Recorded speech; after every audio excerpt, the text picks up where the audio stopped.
Lima.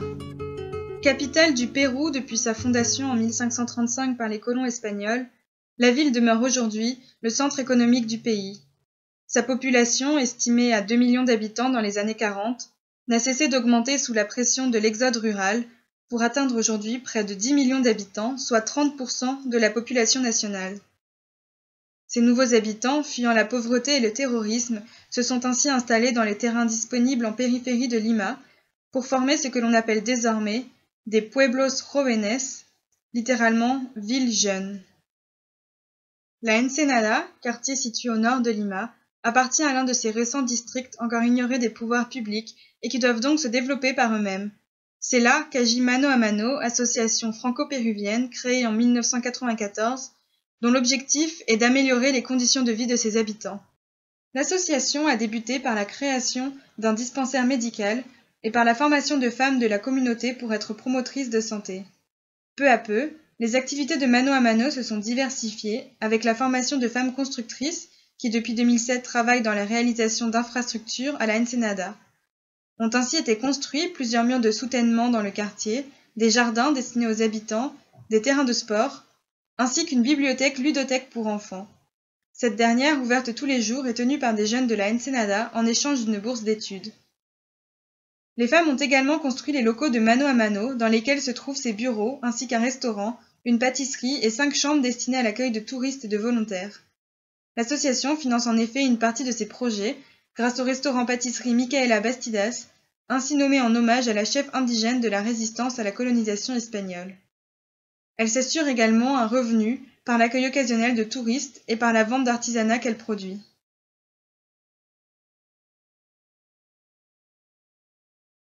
C'est par l'intermédiaire de GLEN, réseau associatif européen qui vise à promouvoir une meilleure équité des rapports entre pays du Nord et pays du Sud, que Gordiane et moi avons connu Mano a Mano et avons décidé de prendre part à leur beau projet.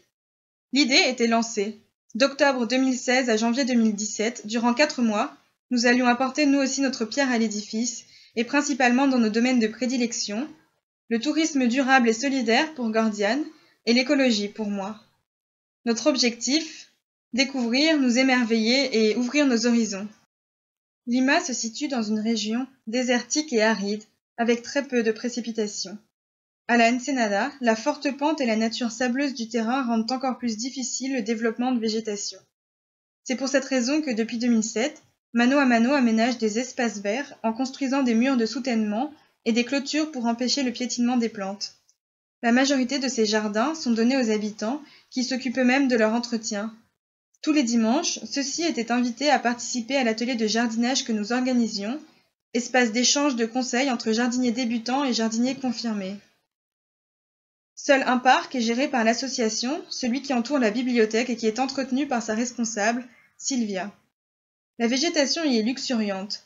Cotonnier, mollier, un arbre natif de la région andine, géranium, ainsi que de nombreuses espèces adaptées à la sécheresse, aloe vera, cactus et autres plantes grasses.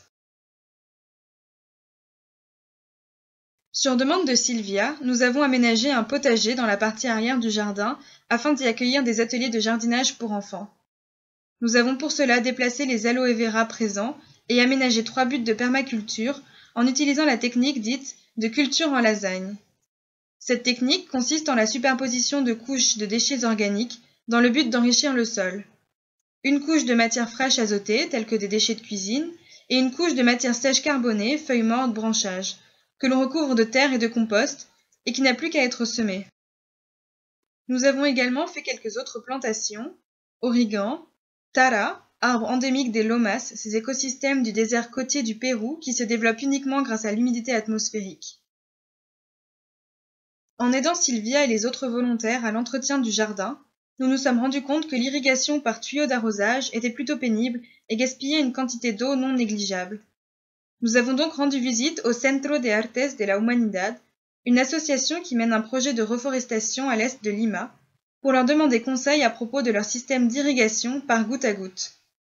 Nous n'avons malheureusement pas eu le temps d'implanter un tel système à Mano, mais nous leur avons laissé toutes les informations nécessaires pour le faire une fois les projets prioritaires terminés. Nous avons également travaillé sur la préparation d'activités de jardinage destinées aux enfants durant leurs vacances d'été. Avec l'aide de Pablo, l'ébéniste travaillant pour Mano a Mano, nous avons alors construit 6 grandes jardinières à partir de bois de palette récupérés. Nous avons également préparé des supports de cours pour guider les jeunes en charge des ateliers portant sur le cycle de vie des plantes, le compost et les associations de culture. Gordian a également été chargé de mener une étude de faisabilité sur l'installation de panneaux solaires au-dessus des locaux de Mano a Mano. Après consultation d'un ingénieur de l'Agence allemande pour le développement international à Lima, il est apparu qu'une telle installation ne serait pas rentable, le coût d'exploitation de l'énergie solaire étant pour l'instant trop élevé par rapport au coût d'achat extérieur de l'électricité à Lima. Enfin, afin d'aider Mano a Mano à mieux gérer l'accueil de touristes, Gordian a conçu un document de réservation des chambres.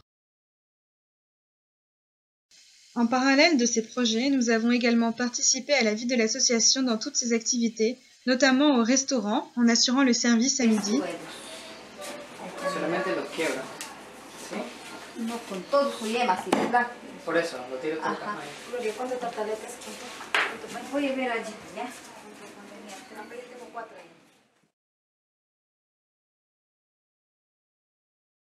Et à la pâtisserie avec Gloria et Lily. Les 2 femmes, qui ont été formées par un pâtissier français volontaire, transmettent à leur tour leur savoir-faire dans la gaieté et la bonne humeur.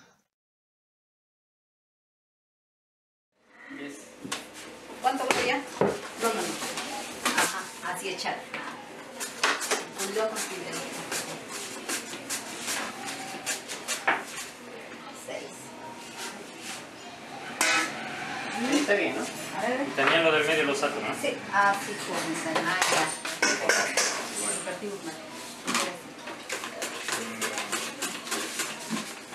Así sale redondo.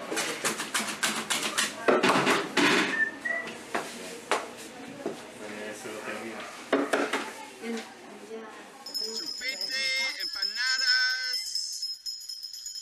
Tous les après-midi, leurs délicieux alfajores, empanadas et autres tartelettes sont vendus dans la rue à une clientèle d'habitués.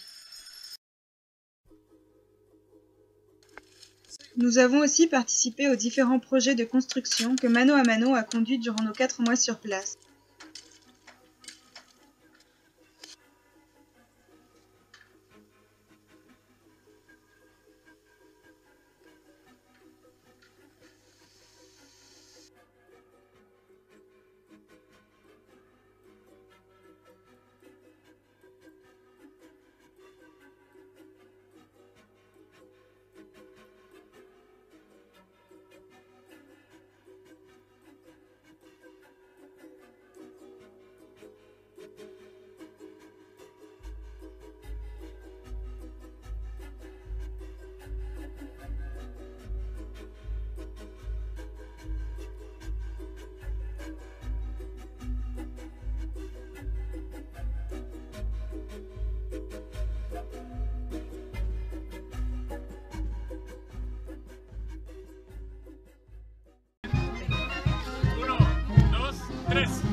Durant ces 4 mois passés à Lima, nous avons découvert une culture et une gastronomie extrêmement riches et nous avons tissé des liens très forts avec l'équipe de Mano a Mano.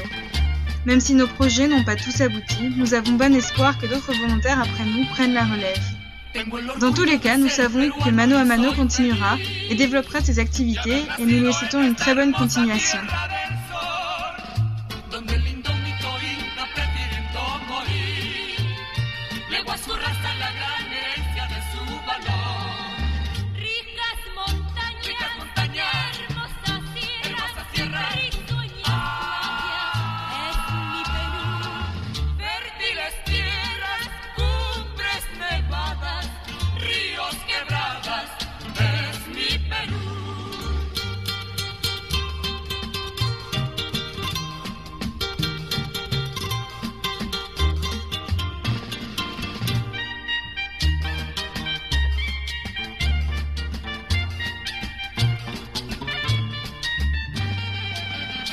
Así es mi raza noble y humilde por tradición, pero es rebelde cuando coa